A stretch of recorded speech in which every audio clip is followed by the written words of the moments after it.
Welcome to Web of Lies, where we unravel the darkest deceptions and the most chilling crimes hidden beneath layers of manipulation and deceit.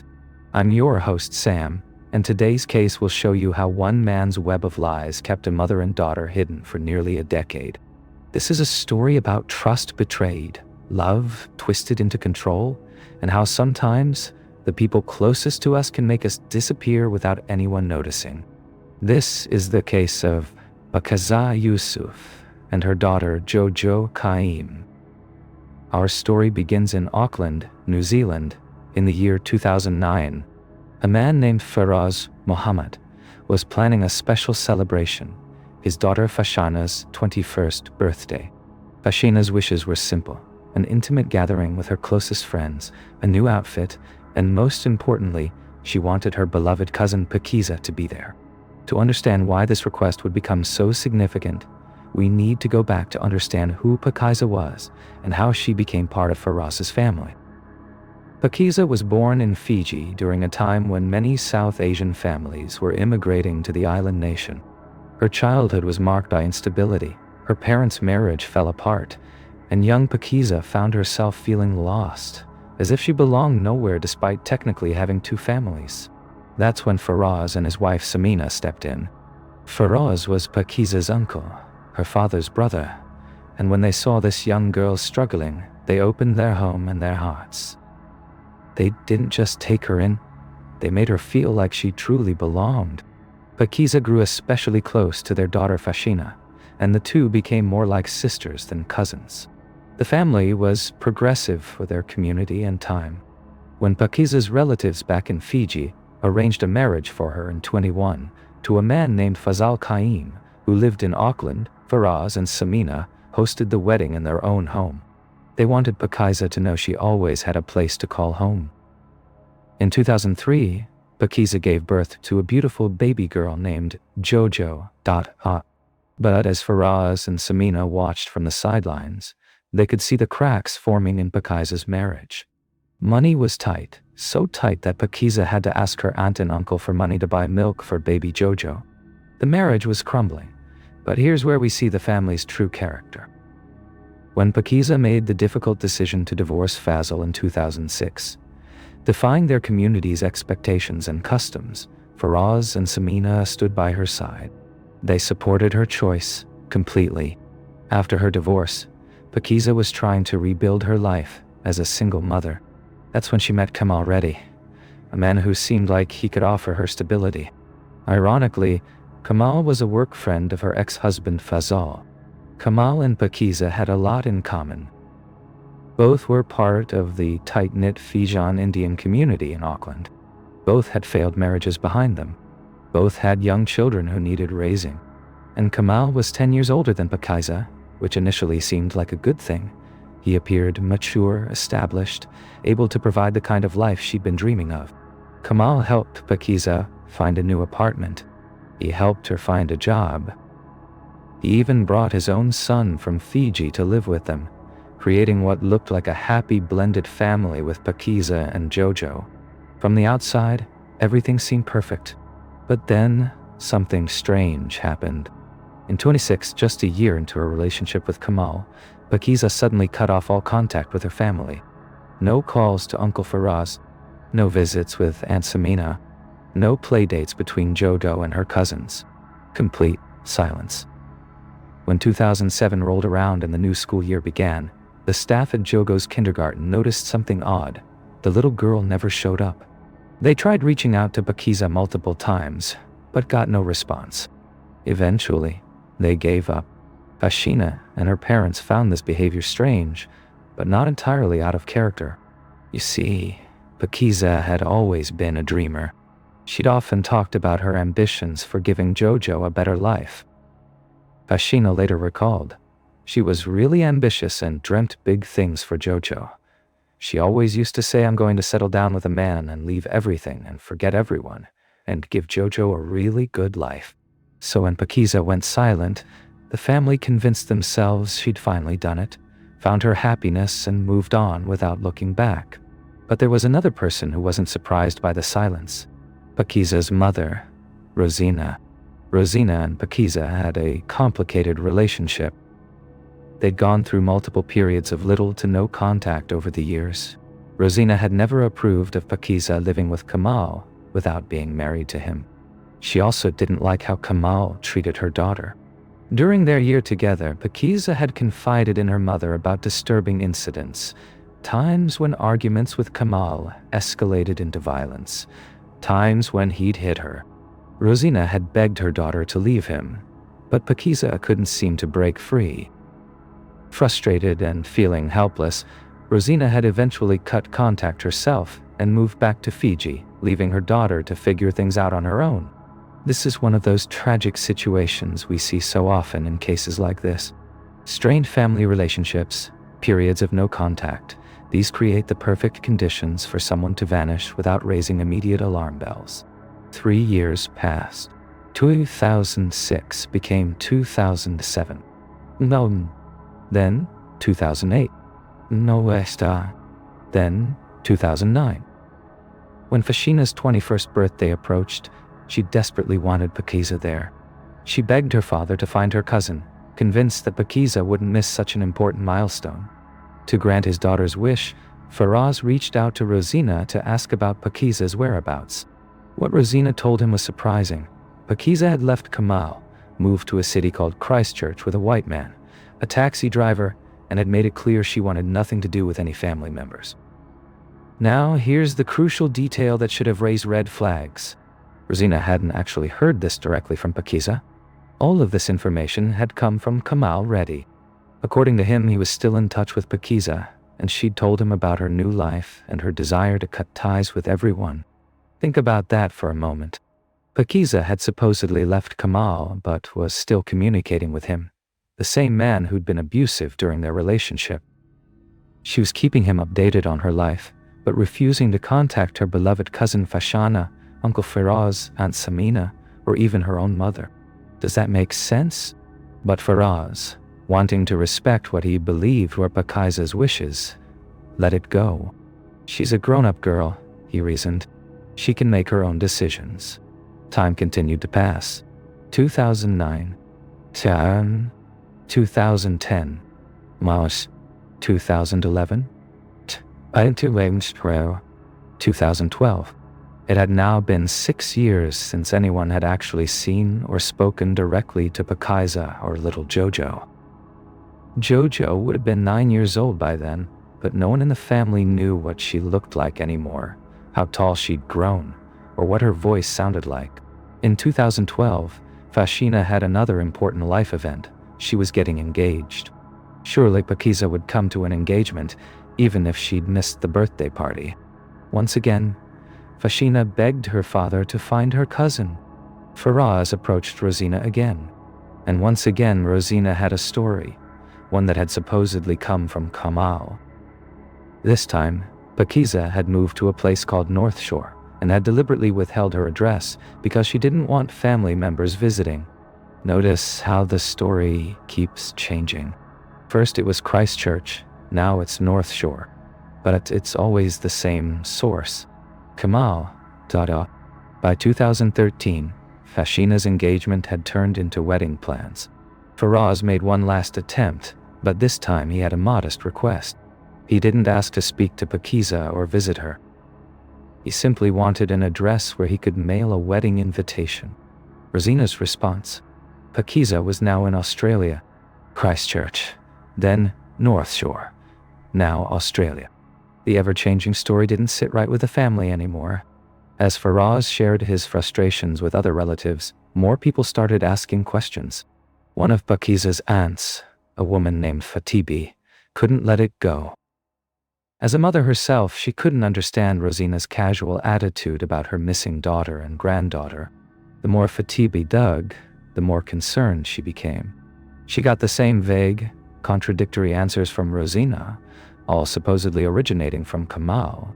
Fatibi decided to contact Pakiza's father, Pakiza Yusuf, who was living in Australia.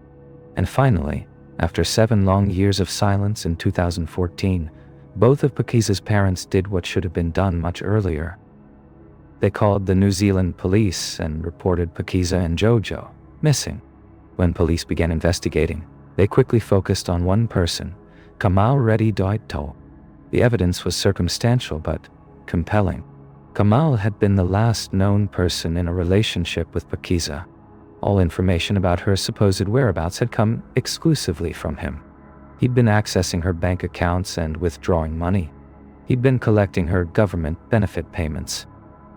Meanwhile, money that Pakiza's ex-husband Fazal had been sending for Jojo's care sat untouched. When police questioned Kamal, his answers were vague and unconvincing. He couldn't adequately explain how he knew so much about Pakiza's movements or why she would only stay in contact with him, her abusive ex-boyfriend, while completely ghosting everyone else in her life. But here's the problem. 8 years had passed. If this was a murder case, any DNA evidence, any physical evidence would likely be long gone. Police had strong suspicions, but no proof. They needed a confession. And to get it, they would use one of the most controversial and elaborate investigative techniques ever developed. The technique is called Mr. Big, and it was developed by the Royal Canadian Mounted Police. Here's how it works. Undercover officers pose as members of a criminal organization. They gradually recruit the suspect into their fake gang, involving them in staged criminal activities, fake drug deals, fake weapons trades, fake money laundering schemes. Throughout this process, they refer to a mysterious boss figure called Mr. Big, whom everyone in the organization fears and respects. As trust builds between the suspect and the fake criminals, Mr. Big eventually sits down with the suspect and explains that he needs to know about any past crimes in the suspect's history. This is framed as necessary to protect the organization. If the suspect has secrets that could bring down heat on the gang, Mr. Big needs to know. The suspect, by this point feeling like part of the family and wanting to maintain their position, often confesses. Every conversation is recorded. Every moment is documented. Using this technique in New Zealand required authorization from the highest levels of the police force. It's considered a last resort when all other investigative options have been exhausted. In Pakiza and Jojo's case, police believed it was their only shot at the truth. It started simply. One afternoon in 2014, a friendly woman knocked on Kamal's door. She said she was conducting market research about internet service providers. Kamal, like most of us would, was a bit hesitant but ultimately agreed to answer some questions. A few days later, the same woman called him with exciting news. He'd won a prize, an all-expenses paid off-roading adventure. Kamal, suspicious of scams, politely declined. The woman tried again. How about a fishing trip instead? Multiple prize options. Again, Kamal said no. Then came a different approach. Using a different number, the woman called asking if Kamal could help repair her car. Kamal, who worked as a mechanic, finally said yes. This seemed legitimate. It was work, after all. Except it wasn't a job. It was the beginning of an elaborate 6-month undercover operation. The woman who'd knocked on his door, made those calls, and asked for car repairs was an undercover police officer, and she was about to introduce Kamal to a whole new world. Slowly, carefully, the undercover officers drew Kamal into their fake criminal enterprise. It started with small jobs, collecting debts for the organization. Then it escalated. Selling drugs, handling stolen goods, disposing of evidence for corrupt cops to help criminals beat their charges.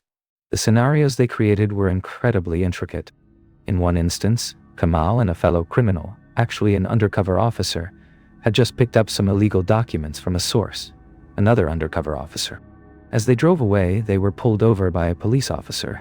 You guessed it, another undercover officer. The cops searched the car, found the illegal documents, and was about to arrest them when Kamal's companion called Mr. Big. Moments later, the cop's phone rang. After the call, the officer said, "I don't know who you are or what's going on, but I've been ordered to let you go." Imagine the message that's sent to Kamal. This organization is powerful. They have connections everywhere. They can protect you from anything. For 6 months, officers maintained this elaborate theater production, with Kamal never suspecting he was the only real criminal in a cast of cops. The operation reached its climax on October 10, 2014. Kamal and his fake criminal partner were driving when they stopped at a crossing. A man walked in front of their car, Detective David Sandy, the same detective who'd questioned Kamal about Pakiza and Jojo months earlier. Kamal recognized him. Detective Sandy, playing his part perfectly, pretended to suddenly recognize Kamal too. He pulled them over and started asking questions about Pakiza and Jojo. This gave Kamal's companion the perfect opening to start a conversation about the missing mother and daughter. By this point, Kamal had heard his fake partner's own criminal history, how he'd stolen money in the past and had come clean to Mr. Big about it, which had only earned him more respect in the organization. A few days after this encounter with Detective Sandy, Kamal was summoned to meet with Mr. Big himself. In that meeting, the boss brought up the street encounter. He explained that he'd heard about Kamal's involvement in this missing persons case, and he needed to know the truth. The organization needed to be protected. Kamal had secrets that could bring trouble. Mr. Big needed to know so he could help. Kamal didn't confess right away, so Mr. Big let him go to lunch. But at lunch, his criminal partner pressed harder. Everyone in the organization had heard about this case, he explained. Nobody would believe Kamal had nothing to do with it. He needed to come clean if he wanted to stay in the organization and have Mr. Big's protection. When Kamal met with Mr. Big again later that day, he talked for 2 hours. He told them everything. According to Kamal's confession, his relationship with Pakiza had deteriorated badly in the months before the murders. He was drinking heavily. Arguments frequently turned violent. He'd become convinced Pakiza was seeing someone else, especially after she made it clear she no longer loved him. What really ate at Kamal was that Pakiza was living off money he'd given her while, in his mind, she was betraying him. The night it happened, Kamal showed up at Pakiza's home, but she locked him out and refused to open the door. There was a good reason for this. Kamal had been given probation by a court for assaulting Pakiza in the past, and he'd been legally ordered not to contact her. But Kamal didn't leave. He sat outside, knocking, screaming, letting his rage build. At some point, he decided he was going to kill her. He found that the back door was unlocked. In the dead of night, he slipped inside and went to the bedroom where Pakiza was sleeping. Next to her bed was an iron cord, the kind used for electrical appliances. Kamal picked it up, wrapped it around Pakiza's throat, and strangled her until she stopped moving. But then he realized he had another problem. Jojo. The little girl was 3 years old enough to potentially tell someone what had happened, or at least provide enough information that would lead police to him. And if Jojo was alive, he couldn't sell his story about Pakiza running off to start a new life with another man. So Kamal went to Jojo's room. He picked up a pillow and held it over the child's face until her small body stopped struggling. Now, he had 2 bodies and dawn approaching. In a panic, he wrapped them in blankets, put them in his car, and drove around looking for a place to bury them. But his mind was scrambled. He couldn't think clearly. The sun was coming up. Time was running out. That's when he called his uncle, Bal Naidu, and told him what he'd done. Naidu worked in construction and knew the area well. He knew of a bridge on State Highway 1 where a new bus terminal was being built, an active construction site. It was perfect. The next day, they returned to the spot. They parked on the bridge with the hood of their car open, making it look like they'd broken down. Then they went under the bridge to the marshy area beneath and dug a grave. They laid Pakiza and Jojo side by side in the earth, then piled heavy rocks on top of the bodies to keep them from surfacing when the tide came in. Over the following months, 300 construction workers worked at that site, walking over the burial ground every day, never knowing what lay beneath their feet.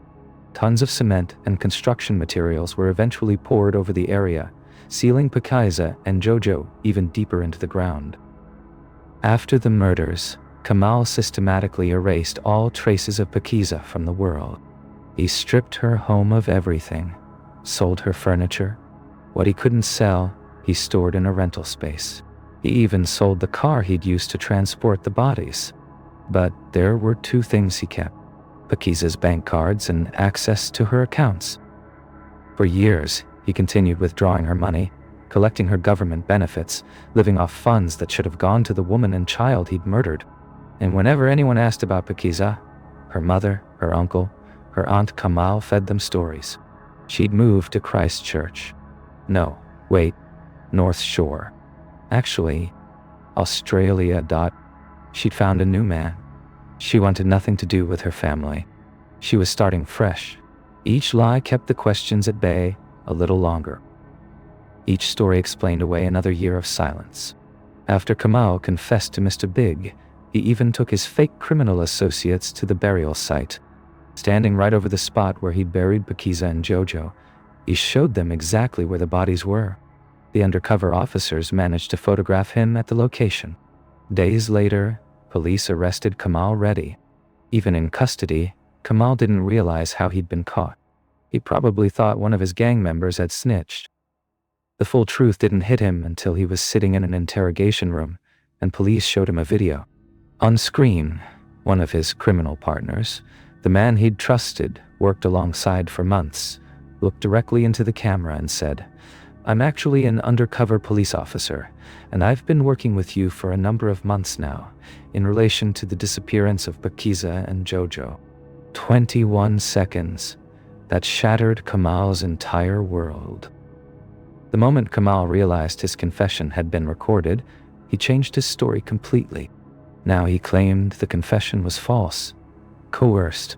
He went even further, saying he'd never been romantically involved with Pakiza at all, a claim easily disproven by countless witnesses.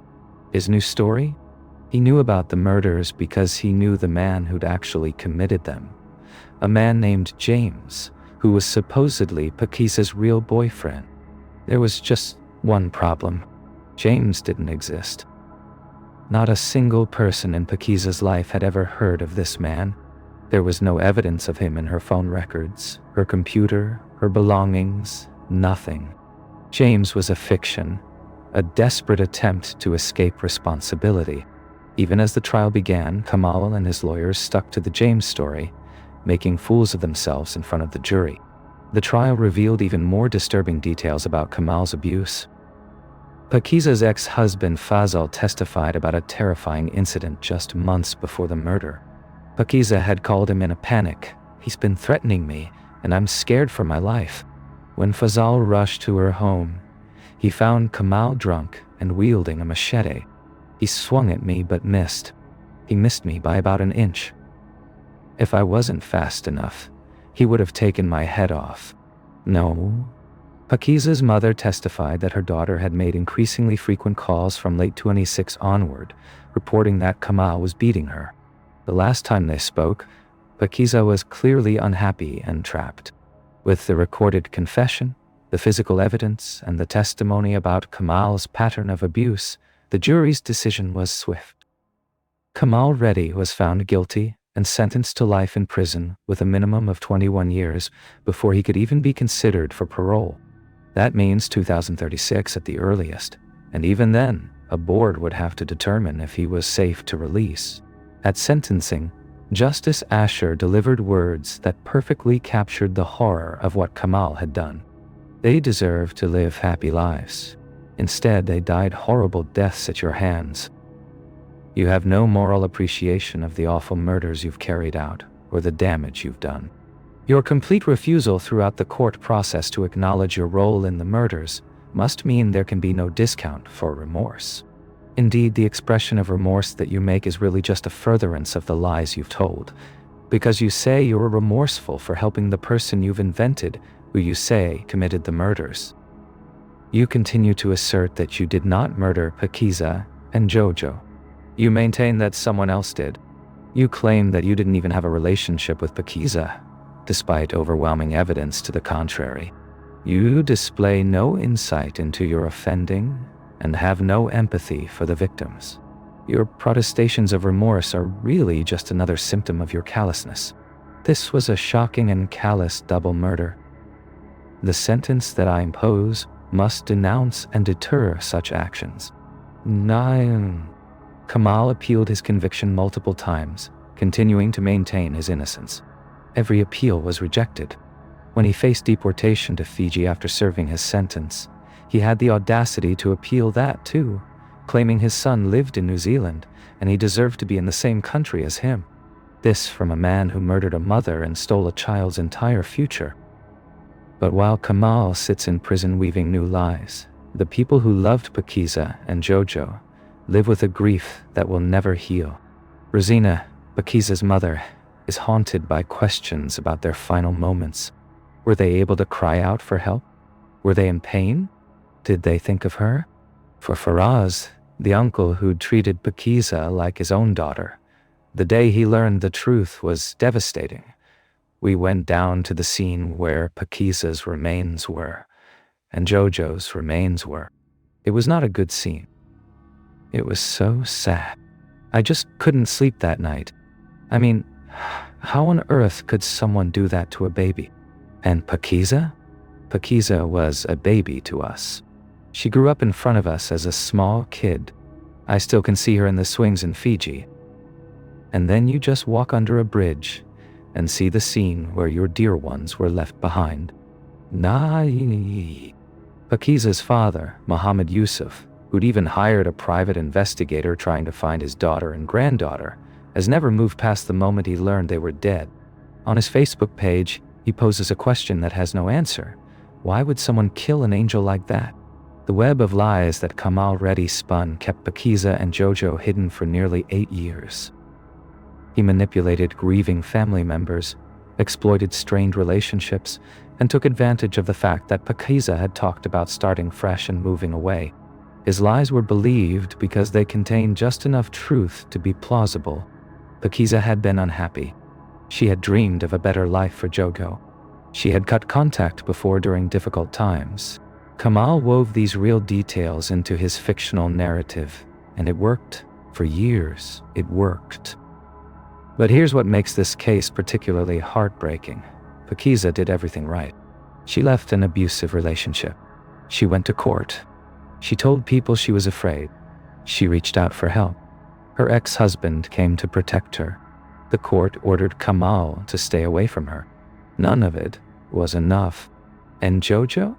She was just a baby, 3 years old, caught in an adult world of violence and rage that she couldn't possibly understand.